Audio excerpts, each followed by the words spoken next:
Je m'appelle Anne Margalin. Bienvenue dans la saison 3 de Sweet Papy Podcast. Au moment où j'enregistre cet épisode, nous sommes à 48 heures de ma 11e conférence aidante de Sweet Papy, où nous allons aborder le thème suivant: concilier carrière professionnelle et soutien à nos parents vieillissants. Quand les bras qui vous ont si longtemps réconfortés se fragilisent, quand vous souhaitez prendre soin avec douceur de ceux qui vous ont donné la vie, vous réalisez que c'est un monde inconnu qui s'ouvre devant vous. Vous êtes proche aidant. La vocation de Sweet Papy Podcast est de vous aider à garder ces moments agréables et mémorables pour maintenir votre équilibre de vie et une relation pleine d'amour avec eux. Avec nos invités, nous vous parlons de toutes les ressources positives, les solutions alternatives et les approches humanistes actuelles. Et nous avons à cœur de vous les transmettre pour vous soutenir et vous aider dès à présent. Alors je vous remercie de passer quelques minutes avec moi pour écouter les conseils d'une experte aidante et rejoindre ainsi une grande communauté bienveillante en cliquant dans le descriptif de l'épisode juste en dessous. Bonne écoute! J'ai hâte d'entendre mes 5 invités, tous aidants et professionnels, et répondre à 5 questions. Les voici.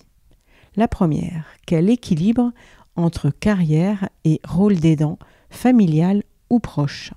Il y a une différence, on va en parler dans la conférence. La deuxième, le chef d'entreprise peut-il lâcher prise, faire de l'autocompassion?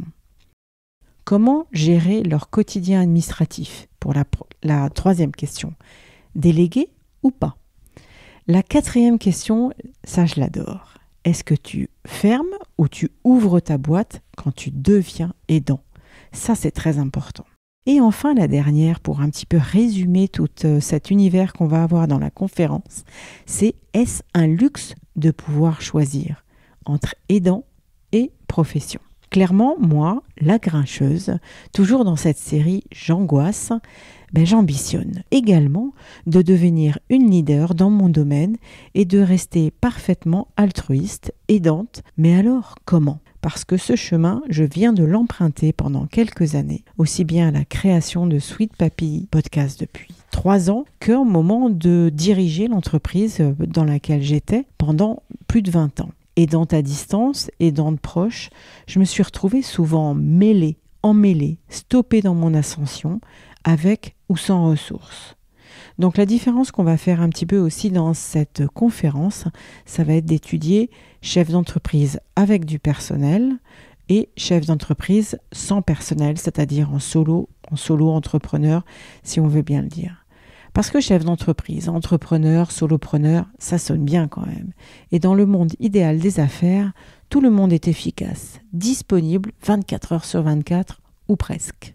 Sauf que diriger une entreprise tout en étant aidant, c'est quand même reconnaître ses limites et accepter de lâcher prise. Et puis être à la tête d'une entreprise, solopreneur ou avec pas mal d'employés, et être aidant en même temps, c'est porter un monde sur chaque épaule. On le sait, les aidants ont des emplois du temps complexes et des besoins psychologiques spécifiques. Ignorer cela, c'est ignorer toute l'humanité qu'il y a derrière les aidants. Donc au-delà des chiffres, de l'altruisme, quand le chef d'entreprise devient aidant, on se pose la question: doit-il accepter de ne plus être Superman ou Superwoman? Doit-il déléguer? Peut-il déléguer? Doit-il engager pour s'engager ailleurs? Et quelle est son ambition? Alors j'aimerais bien, vous, chef d'entreprise qui écoutez éventuellement, aidant, comment est-ce que vous avez géré ce double rôle? Comment vous géreriez ce double rôle? J'aimerais bien que vous partagiez vos astuces et que vous nous envoyiez toutes vos forces pour qu'on puisse naviguer ensemble dans cette aventure. Alors je vais reprendre également l'histoire de ma copine Léa.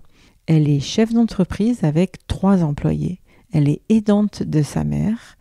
Et elle a dû apprendre à déléguer, à faire confiance à son équipe pour gérer l'entreprise pendant qu'elle avait besoin de ce temps de disponibilité, cette flexibilité avec sa mère. Ça a été particulièrement compliqué parce que c'était un changement de mindset. Elle devait retrouver l'ambition quand même d'avoir une entreprise qui tourne, et en même temps à faire confiance à une équipe plus responsable. Bon, ça s'est bien passé jusqu'à maintenant, donc je suis vraiment heureuse pour elle, parce que comme elle me disait, c'est comme apprendre à danser sous la pluie, plutôt que d'attendre que l'orage passe, hein, autant y aller. Par contre, j'ai mon copain Marc, qui est lui solo entrepreneur et aidant de son père, et il dit que l'équilibre entre les responsabilités professionnelles et familiales, ça ne peut pas reposer sur de grandes structures de soutien parce que ça n'existe pas. Et donc, il a dû trouver plutôt une façon d'avoir une gestion personnelle astucieuse de son temps et puis avec des ressources perso, quoi, finalement. Je lui ai demandé, explique-moi, qu'est-ce que tu as mis en place? Alors, il m'a dit, j'ai pris des outils, en fait, comme des sortes d'applications avec une gestion du temps, une gestion d'organisation, l'agenda en ligne, des applications de rappel. J'ai dû établir des limites claires entre le travail et les responsabilités familiales. Et puis, ça voulait dire des heures de travail définies, des moments réservés exclusivement à la famille et surtout la capacité de dire non ou de reporter des engagements professionnels lorsque c'était nécessaire. Donc voilà, je voudrais terminer cet épisode en disant qu'il y a plusieurs étapes qui sont importantes dans ce que je viens de signaler et donc j'ambitionne d'être un chef d'entreprise. Ces étapes sont les suivantes. Pour moi, la première, c'est la reconnaissance. C'est admettre qu'on ne peut pas tout faire tout seul. La deuxième étape, c'est de déléguer. Confier certaines responsabilités soit à l'équipe, soit à quelqu'un d'extérieur sur qui on peut compter. La troisième, c'est la communication. Pour moi, il faut être transparent vis-à-vis de nos clients sur nos besoins et nos limites. Et puis la quatrième, c'est l'équilibre. Trouver un juste milieu entre le travail et les responsabilités d'aidant. Et peut-être un troisième milieu, on va dire, qui serait de se poser tout seul, tranquillement, et de retomber un petit peu sur ses pattes et de se dire, allez, zou, je prends des micro-décisions tous les jours, de me retrouver et de m'apaiser. Et j'ambitionne de rester tranquille.